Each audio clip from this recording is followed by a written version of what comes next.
go overhead. People love to watch her. Blank walls behind me, like the pages of my novel, but not for long. I'm going to stop now.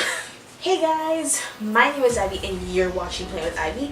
Today's video is going to be another writing video because you guys loved my first writing video when I announced that I was doing Nanowrimo, and I told you I was going to be doing more writing videos, and a lot of you liked that video, so you were basically telling me that you want more. So here you go. So the topic for this video is planning my Nanowrimo novel. If you want more information on Nanowrimo, I go into a lot of detail in my first video, so I will link that up here if you're interested in watching it, but right now I'm going to talk about how I started planning my novel. For Nanowrimo this year, I'm going to be writing a fantasy novel, and fantasy is my favorite genre, so happy to actually be writing a fantasy novel. I'm going to give you a little bit of insight into what I've been doing in order to plan out my novel, and to give you guys some inspiration if you're still working on what you're doing for Nanowrimo. So let's start at the beginning. Inspiration. So when I decided that I was going to do Nanowrimo, I decided to look through Pinterest, my second home, and look through the images I've saved on multiple of my writing boards on there to see if I could find some inspiration for a novel idea. Now, if I can figure out how to do this, I will put a picture of the image that inspired this whole novel up on the screen. Basically, this is the image that sparked the whole idea for this novel because I was like, that looks like an incredible fantasy scene. I want to make a novel based on that scene. And so I just started pinning stuff on a Pinterest board and trying to bring concepts together to make a plausible novel. And over time I started to develop the idea a little bit more and add more prompts and some more images, and eventually I came up with the idea that I'm going to be going with for my novel. Now, if you're still working on coming up with a concept for Nanowrimo, I will have my Pinterest linked down below, because I have a lot of stuff on there that may help you out. I have writing boards, I have writer resource boards, I have some world building boards on my Pinterest page, including some fantasy world building, some science fiction world building, some era world building like Renaissance and medieval times. I also have steampunk. So if you're interested in any of those genres, you can look on those boards, and I also have some setting boards. So if you're looking to do a novel that's mainly taking place in like a school setting or an abandoned setting or maybe just a small town, I have boards for that as well. So go check out my Pinterest, which will be linked below, just so you guys can get some inspiration for your novel. So after I found the inspiration for my novel, next came research. As I said before, I'm doing a fantasy novel, and even though fantasy really doesn't exist, you still have to research it, because there's a lot of fantasy novels out there, and so people kind of have an idea of what they want from fantasy.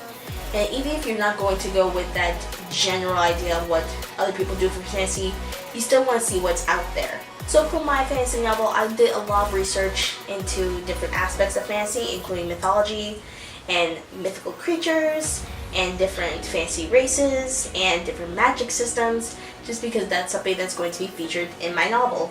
So I had to do a lot of research on that. To give you an idea of what I've been looking at, here are 3 of the books that I recommend for fantasy world building, and also I recommend for any writer in general, just because they are really good resources. So the first book that I recommend for you guys is Writing Fantasy and Science Fiction: How to Create Out of This World Novels and Short Stories by Orson Scott Card, Philip Athens, and Jay Lake, and editors at Writer's Digest. Writer's Digest is just a collective of different writers coming to help other writers get their start, and I love this book. It's been a really good resource for me for my fantasy novel, because it gives you an idea of the fantasy genre and what things are usually done in those genres, and it also gives you tools to help you build your own systems. Like one of the pages that I have marked to help me out with my world building for my specific novel is magic systems. So there's like a whole section here on building a magic world. So if you're building like a fantasy world, you have to think about some things that go into that world. Like, what are the names of the magic users in your world? Are they wizards? Are they magicians? Are they shamans? These are just some of the things they ask. And then it's like, are there punishments for using magic? What are the consequences of using magic?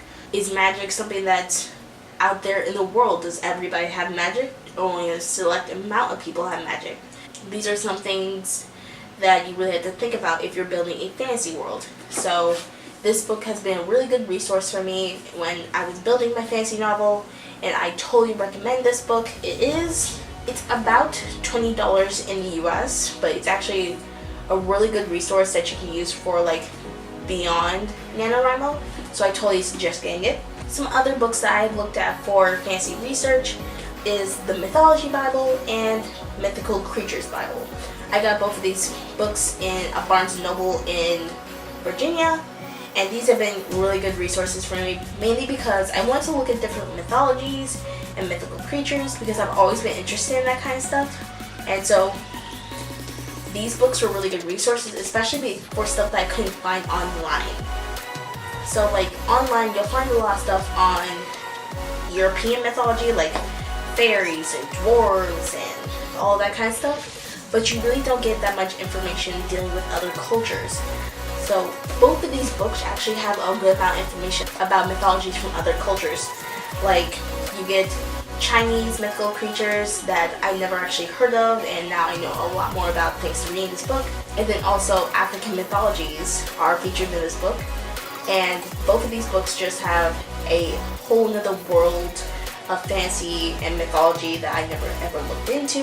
And so if you're interested in looking beyond European mythology and stuff like that, I totally recommend both of these books as well. So those are just examples of like doing research into the genre that you're studying, because even if you're going to totally flip the genre on its head, you should still take some time to research the actual genre, even if you're pantsing it, just because it'll help you better in the long run when you're going into Nanowrimo. So the final thing that I'm going to be talking about is how I actually got plot points down for my novel, and how I'm actually planning out my novel for NaNoWrimo, which is probably the reason why most of you are here. So as I said, I had my inspiration and I did my research, and so I had a general idea of different things in fantasy novels, and I know what I want to do for my fantasy novel, but the thing is getting a solid outline in place for my fantasy novel. So before I even started like doing the outline, I had to build my world first, because when I came up with the concept, I realized that there were some things I need to figure out about the world before I actually dove into the outline of the book. For example, the main character in my book is a half-human, half-elf hybrid, and she lives in the human province of her world, and she has a grandfather who absolutely despises her existence. So, in order to figure out why her grandfather does not like her existence, I had to figure some things out about my world. I had to figure out the different races in my world, because along with elves and humans, there are going to be 3 other races in my world. I had to figure out how those different provinces of the races are run in my world. And then I had to figure out the relationships between the different races in the world, because that plays into the idea of why her grandfather doesn't like her. And then I had to figure out even more why you would want a hybrid in your family. So I had to do a lot of world building before I actually got into the outline of my novel. As I said before in my previous video, I've been planning out my novel in this book right here, and I actually had 66 pages of world building before I even started working on like the entire outline of my novel. So that just shows you how much work I put into the world building before I actually even started my novel. But since I figured out so much of my world building ahead of time, that has made the outlining process so much easier for me in the long run. Because now when I have ideas of what I want to do next in the novel, I can just look back to the world building that I've already done, and then it's making my process move a lot smoother for me. So at this point, I'm filming this video on the 16th of October, so we have 15 days left until the actual event. You guys will have less than 2 weeks when you see this video. At this point, I planned out 28 chapters of my novel, and I still have a fair amount to go, so doing the world building ahead of time has really helped my process. And so I totally recommend, if you're doing like a fantasy novel or a science fiction novel, even if you're just doing a contemporary novel where you're just placing your characters in the real world, you still want to figure out how their world works. Like, it may have the human rules, but do they live in a small town? Do they have any taboos in that small town? Or in the big city that they live in? So world building is something I highly recommend, and then you can get to moving on to plotting. And when you're plotting, you can skip through scenes, but before I even started outlining, I knew I had some key scenes that I want to happen in my novel. And so the thing I had to do between those points is figure out events to make sure that these events flow smoothly into one another, so it doesn't look like a jumbled mess when I go to write out my novel and I'm frustrated by the fact that none of this works. But the thing you will have to remember in the end is that this is a first draft. It may not be perfect, but doing these things will keep you from going out of your mind when you're writing your first draft. So that's basically all I have for this video. As you can tell, the sun has started to go down, so I'm just going to cut it off here.